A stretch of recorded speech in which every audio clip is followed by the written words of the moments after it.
Okay, so let's get down to it. Welcome back to How I Wrote It, which is a series about me talking about all my songs from my album with regards from far away. I moved to get some water. So, if you haven't been keeping up with the series so far, there's an easy way to fix that. Go and check out the other videos. I'll be here waiting when you're done. But, on to the next song.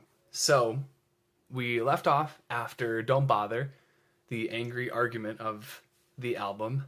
And the next song after that is called The Unlucky Ones. I don't know why I'm so out of breath for some reason. All I've been doing is sitting all day.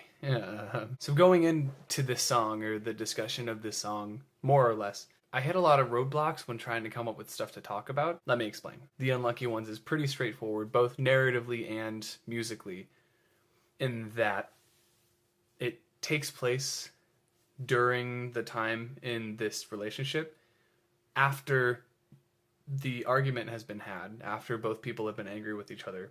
Typically after an argument between two people who are able to work it out, all of the issues, all of the, I was about to say plot holes, but that's not right. When an issue is resolved, there's not much to talk about after that. You move past it. But the rift between the two people is greater than either of them are strong enough to mend, or unwilling to mend.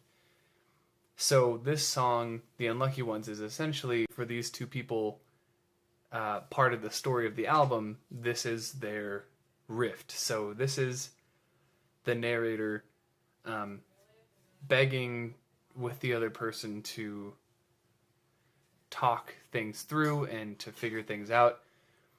And I left the other perspective out intentionally because the chorus of this song is supposed to represent the thoughts that someone has during one of these conversations, particularly the person being broken up with the thought of, God, it's going to be over soon, and that is awful, constantly running through their head during the conversation. And with that being said, I feel like the lyrics of the song are very circular. They keep coming back to the idea that during conversations like this, it's hard to stay focused. You ramble on and you try your best to make it work when both of you know that it's not really going to work anymore.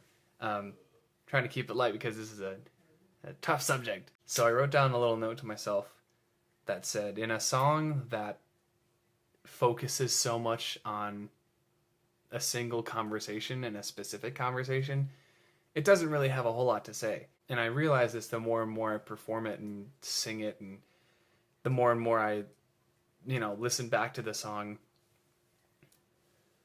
I realize that a lot of the points of the speaker are brought up in different ways. It's the same point, but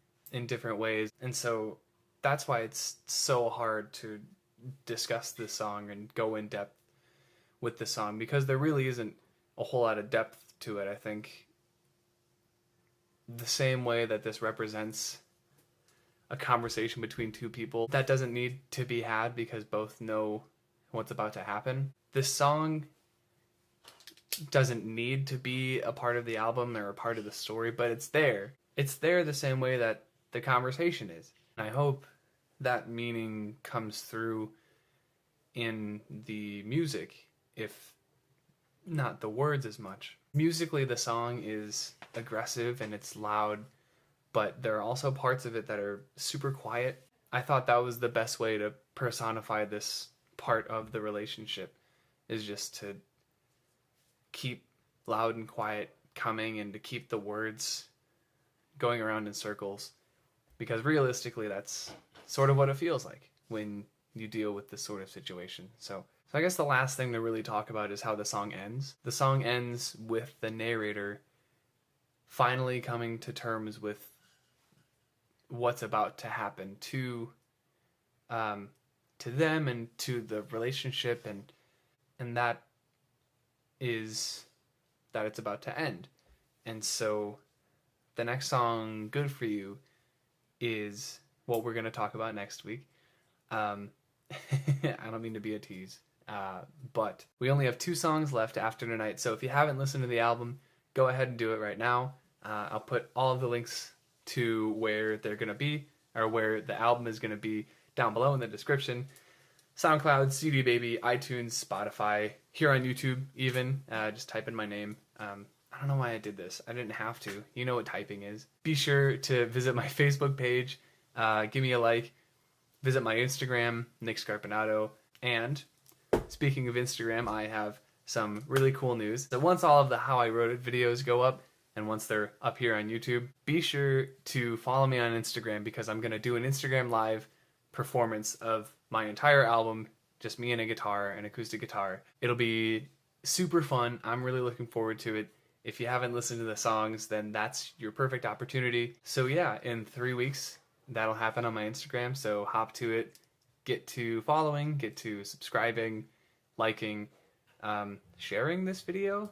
I don't know how many of you are actually watching this, but I appreciate it, and I know you're out there. So thank you so much. Be on the lookout for another cover this Wednesday, and I will see you all very soon. Bye.